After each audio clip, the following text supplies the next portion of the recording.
Hi, everyone. I am Julie. I am the co-founder of Moga. I'm really excited today to talk to you about a little bit of a controversial topic. And we're going to dive in, and I'm going to put myself out there and really share with you, after my years of experience in teaching pre and postnatal yoga teachers, what I believe about whether you need to be an RPYT, registered prenatal yoga teacher, to be an amazing yoga teacher, prenatal yoga teacher, obviously. Really, why I'm talking about this is I see a lot of people um, that are being held back from their dream jobs because the process of becoming a registered prenatal yoga teacher is just holding them back. They have some false beliefs about whether they need to be a registered prenatal yoga teacher. Between the time commitment, the cost, working towards an RPYT can be daunting.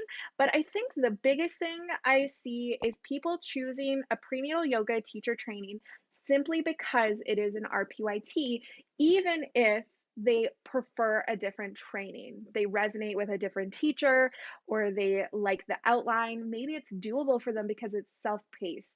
However, they don't do it because it's not an RPYT. So I want to clear up a few things about that. It's not exactly a requirement of the job.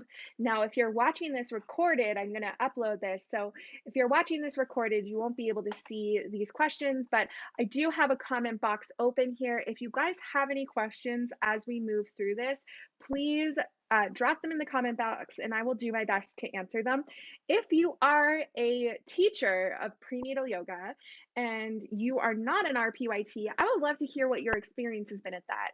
We have certified thousands of teachers at this point at Moga, and none of them are RPYTs unless they've taken another training.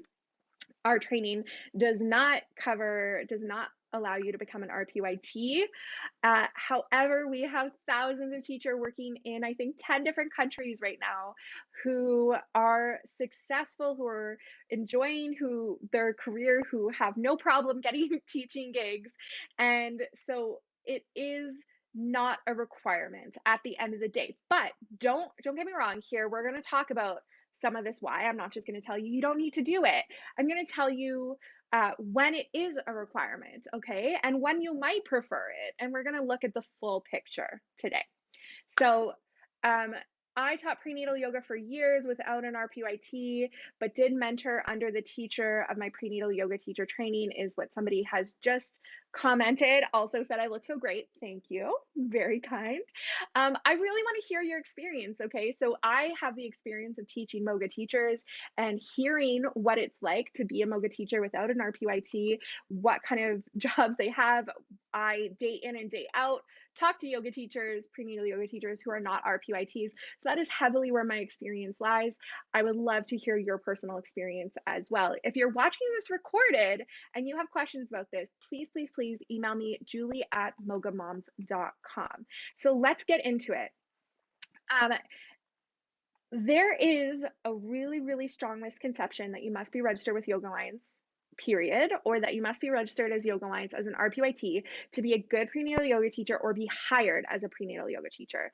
I want to be clear, you can provide amazing offerings to pre and postnatal students without this designation, and that's what I'm going to dive into.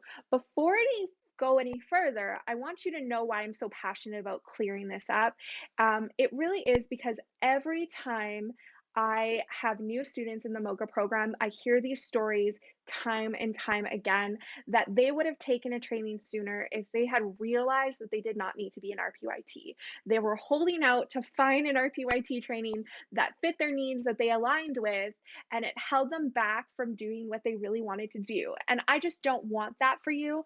I want you to have your full range of options and feel confident that you can choose a training option that works best for you and that you really love and are not restricted by a designation. So one of the things I'm going to talk to you about today is, one, when an RPYT designation is absolutely necessary, but two, what are the other things you could look for in a program besides the RPYT designation. So how do you know that a program is good?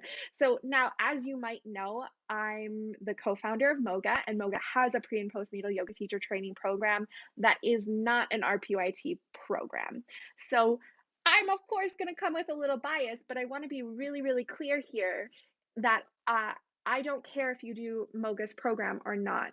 If you choose to do a program, our mission at Moga is to increase access for pre and postnatal people around the world to yoga. And I truly, truly, truly believe in our mission. Anyone who has done our program can testify that I'm super, super passionate about what we do here at Moga. And so that extends to doing other programs besides Moga. Of course, I think we have some special sauce, and I'm going to tell you about it, but I believe that you can become a really great prenatal yoga teacher and you don't need the RPYT designation, whether that is with our program or not. What's important are a few things I'm going to tell you about really great prenatal yoga teacher trainings. So, I get the question all the time, why is Moga not a registered prenatal yoga school? Why do you not offer the RPYT designation? And so this is something really interesting that I'm going to tell you about, because often people think, well, your curriculum must not, meet the requirements. And I think this is what people think about all non-RPYT trainings, like, oh, they must not be up to standard then. If you're not registered, why wouldn't you register? So the thing you might not know is that, one, you were not allowed to take an online training and be an RPYT until very recently, until the pandemic. And then originally it wasn't allowed for online yoga teacher trainings that weren't already in person. It was like a very temporary thing. If you had an in-person training, then you could register as an RPYS. We have always been online, so it wasn't available to us. So slowly, as Yoga Alliance modified and it became available to us, one of the things that's required is that it be live, that you do live Zoom classes, or however it's formatted, whatever software you use, you have to show up live. So we have live components at Moga. We do live weekly video calls. I think we actually give more opportunities to show up live and chat with us than if you were in, the monthly Zooms, because there's more options. You can show up at different times. We have weekly live video calls at different times, different time zones, all that jazz. However, we wanted it to be at your own pace, and we think that this is really valuable. We think this because you tell us. If you're in the Moga program, you have likely said, I love being able to go at my own pace, because you're more likely to do it if you have a really busy schedule. I tell people, they say, what's the best way to do the Moga program? And I say, however you're going to actually show up and do it. So if that's 10 minutes a day, then that's 10 minutes a day. The worst thing I think about online programs is just not being able to do them. Maybe you're sick on that one day that you are supposed to show up for 8 hours live on a Zoom, and you wind up not doing it, or your kids get sick, or you have to go to work. Life happens. And so it is really important to us that our program stays at your own pace. That is the biggest reason our program is not a registered prenatal yoga school. We think the benefits of staying at your own pace outweigh the benefits of registering as a registered prenatal yoga school. So that's really, I think, the main thing, that the reason that we haven't. There are other requirements, other ways we would need to change our program. But we generally love that it is at your own pace, and our students agree. So let's rewind and break this down. Let's start with what it means to be a registered prenatal yoga teacher, who Yoga Alliance is, and when an RPYT might be necessary versus not necessary. Then lastly, I'm going to go into what makes a prenatal yoga teacher training amazing if it doesn't just come down to the RPYT designation. So Yoga Alliance, you likely know, is a US-based nonprofit association that offers memberships to yoga teachers and schools. Yoga Alliance publishes standards for yoga schools and teachers and lists them in their registry if these meet these standards. Now, I'm all for this. I think it is actually really great that you have a source to go to that can give you a little bit of guidance if you're new to the yoga world and you're not sure kind of what standards you want, what standards are important. So I do believe in that. However, the association is recognized throughout North America as the standard of training for yoga teachers. I just the where I get lost is when people think that that means if you are not registered, you don't necessarily meet those standards, that you are not a good training. And this isn't true. Yoga Alliance has done amazing work in standardizing the yoga industry. However, the number of designations a yoga teacher has did not necessarily reflect the quality of their teaching. There are many excellent yoga teachers that go without registering with Yoga Alliance at all. In fact, many experienced yoga teachers have criticized Yoga Alliance and revoked their memberships, arguing that their standards distract from true quality teaching and the roots of yoga. So, whatever your views on the association, the point I want to make is that designations alone do not make a great teacher, and designations alone do not identify a great teacher training. Now, RPYT is an acronym that stands for Registered Prenatal Yoga Teacher. To become an RPYT, you need to do a registered training through the Registered Prenatal Yoga Schools of Yoga Alliance. You also have to have completed 200-hour yoga teacher training, and the training is usually an 85-hour prenatal yoga training, and both your 200-hour and your 85-hour prenatal training have to be registered with Yoga Alliance, okay? So that is the basics. Let me know in the comment section if you have any questions about what it means to be an RPYT, what it means to be registered with Yoga Alliance. I want to come to the comments here and see what some folks are saying. Yes, I have also taught for years without an RPYT. I agree. Don't hold back if you feel called to serve this population. It's one of the most amazing shifts I've been in my yoga career and life. I can't see your name, unfortunately, because of a privacy setting, but thank you for sharing your experience. I love to hear it. And somebody else said, so true, at your own pace is amazing, especially if you're a mom yourself and need that flexibility. I totally agree. I find that my completion rate for online trainings that are at your own pace is actually a lot higher than trainings that I have to show up for live, because I can just fit it into my schedule a little bit better. But we're all different. We all like different things. I'm not here to convince you to agree with me. I'm here to give you enough information to make your own decision, okay? Let's come back now. Who does need to be an RPYT? Okay, so why do so many people want to be an RPYT? I think the biggest reason is just a little bit of misconception that you think if you don't take an RPYT training, that training must be like not quality. And you obviously want to serve pre and postnatal people well, and you want to take a quality training. I admire that. I really think that it's coming from a really good place. The other population that I think gravitate towards an RPYT training, and this is the population that it is necessary, is if you want to teach at a studio that requires you to be an RPYT. Okay, so if you have a specific studio in mind, that studio owner requires all their prenatal yoga teachers or any prenatal yoga teacher to be RPYT certified, then that's a requirement. That is a great reason to get the RPYT certification. So I hate to simplify it so much, but I really do believe it. I believe that it is that simple. If your studio does not require you, or if you're teaching on your own, or if you have your own studio, you're teaching online, if you do not have the requirement from a studio that you want to teach at to become an RPYT, then your range of options are a lot wider. Okay? Comment section open if you have any questions. So that is what it comes down to of who needs to be an RPYT. If you're required by the studio you want to teach at, you need to be an RPYT. If you're not, then you don't need to be an RPYT. I still highly recommend that you take a really quality pre and postnatal yoga teacher training. Let's segue into that.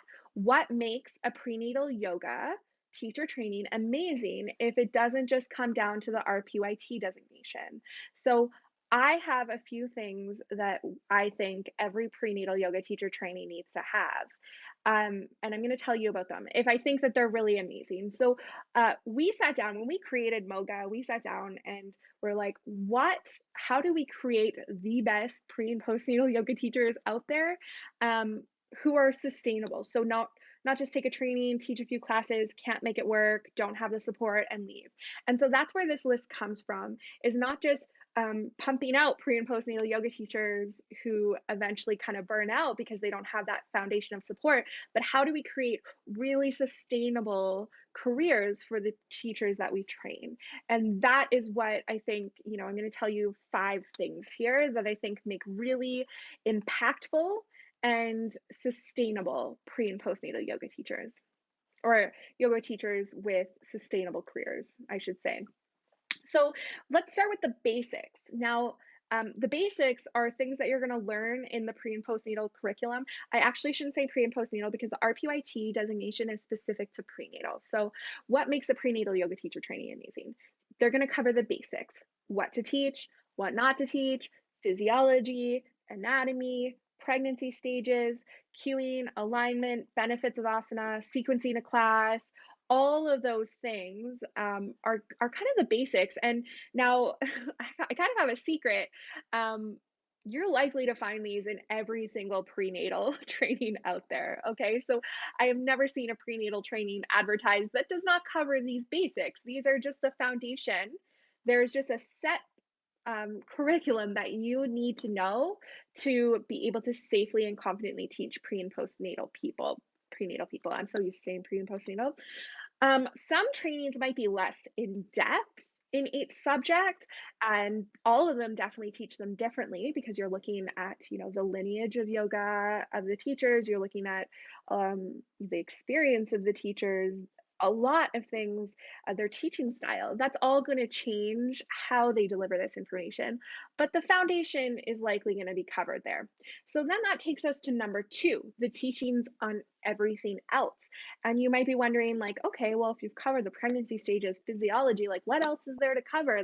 You've covered the asana, what else could there be? There is a lot more to becoming a really impactful and confident yoga teacher than just those basics. You need to know more than just the asana. So these are things that aren't as commonly found in all trainings and that I think are really important, and you might want to consider if you're looking at becoming a pre and postnatal yoga teacher. So things like mental health in pregnancy and postpartum, I think is super important. Pelvic health in pregnancy and postpartum, how to help your students prepare for childbirth, and non-biased information about how to help your students prepare for childbirth and their full range of options there. Why we teach what we teach in prenatal yoga. So not just like a list of do's and don'ts, but a lot of in-depth to why. I think that creates a huge base of confidence. How to create inclusive yoga classes. So is the training that you're looking at inclusive? Now, this is something that we've over the last couple of years been working a lot towards, and we're still really, really working towards it in our curriculum, in our videos, and on our website.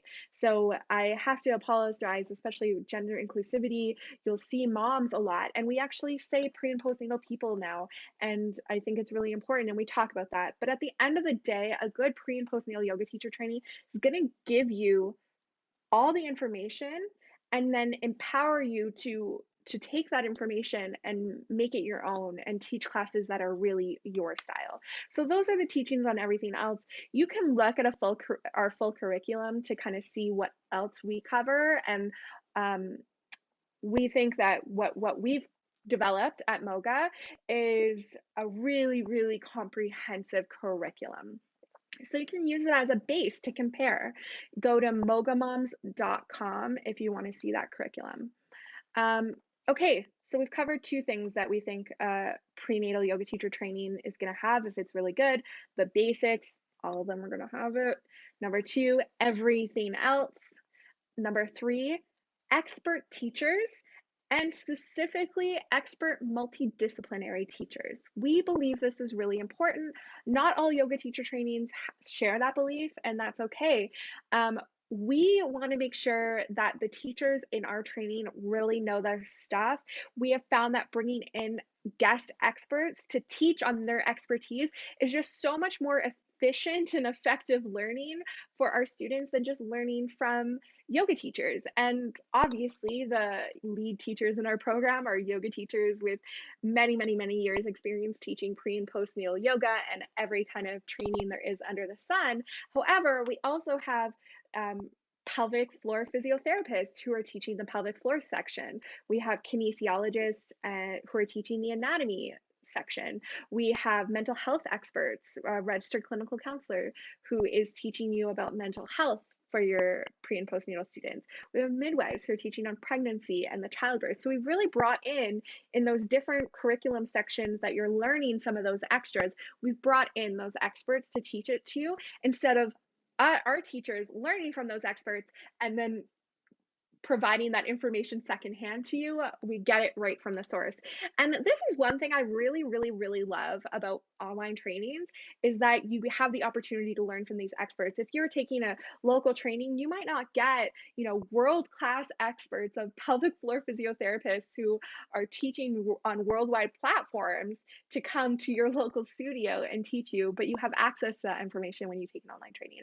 So we totally think totally. We totally think that that is important to have multidisciplinary experts, and it is one of the things that I say is kind of part of Moga's special sauce. I just think also having, a range of teachers really makes the training more engaging, and you just get the information straight from the experts instead of secondhand. So I love that. If you're in the MOGA program, what do you think about? Oh yeah, so you are somebody here. I wonder if this is a MOGA student. I really like that you're bringing in experts. Thank you. We have worked hard to find the top experts that we can to bring them in. And it's just been really great. I love that component of our program. We actually bring in ongoing, so I'm going to get to that actually. So our next point is access to ongoing learning. Okay, and this is something that we do in the MOGA program. And if you are looking into pre and postnatal yoga teacher training anywhere outside of our program, okay, any program, I hope that you will consider ongoing learning because research and best practices in pre and postnatal yoga and fitness are always changing, which is great. There's a lot of research happening right now when it comes to pre and postnatal people, yoga, fitness, and I believe a good prenatal yoga teacher training is going to continuously update their information and provide ongoing learning. So another huge benefit of going online is you get access to that information instead of just printed materials. You go to your training once and you're done and you don't have access to your teachers ongoing or to extra training. So in the MOGA program, we bring in guest experts every single month. I think we have 3 this month, and they do 1-hour trainings with our students. They go into the online learning portal. You can access them for your lifetime, and you're always going to be able to stay up to date. You get access for your life because if you 5 years down the road have something that you forgot about, you're like, oh, what is that thing again about pelvic health? I'm going to log back into my training and see, or I'm going to go back into my Facebook community and talk to the other students, or I'm going to reach out to Julie and ask her a question. And I really think that that is important. That kind of leads to my last point of access to ongoing support.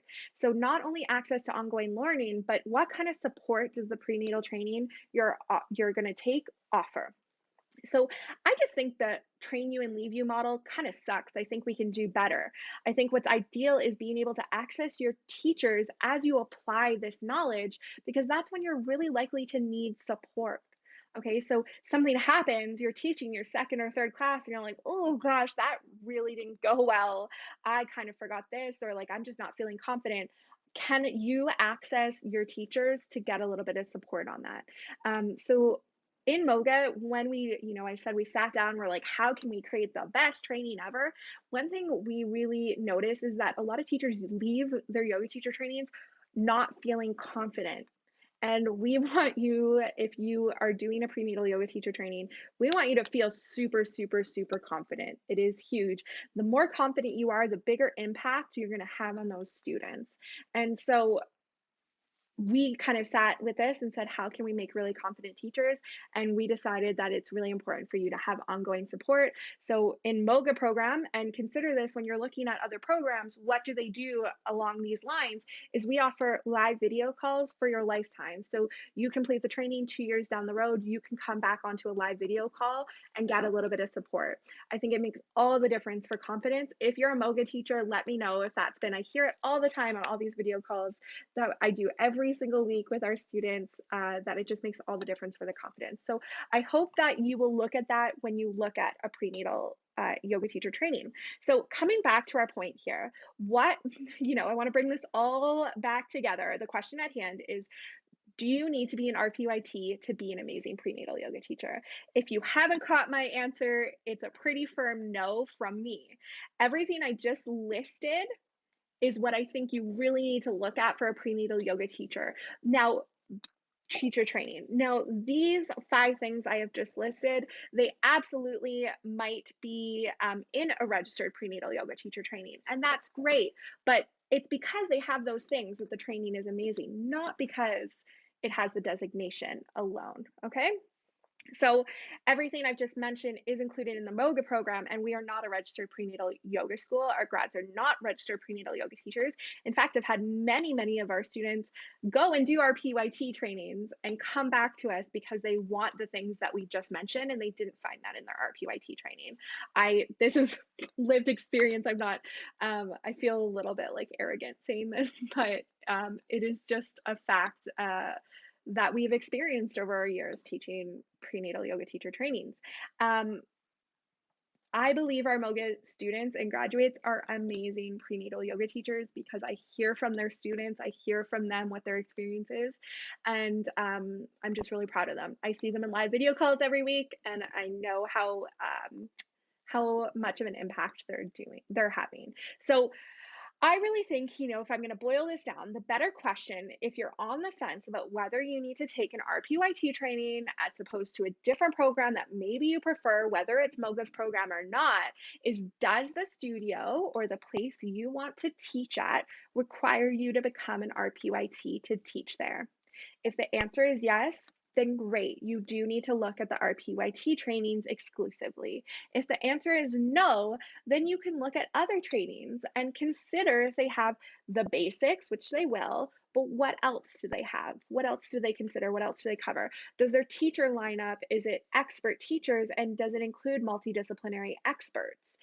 Do they have access to ongoing support, and do they have access to ongoing learning? You might have additional things that are really important to you in a training, so add to that list.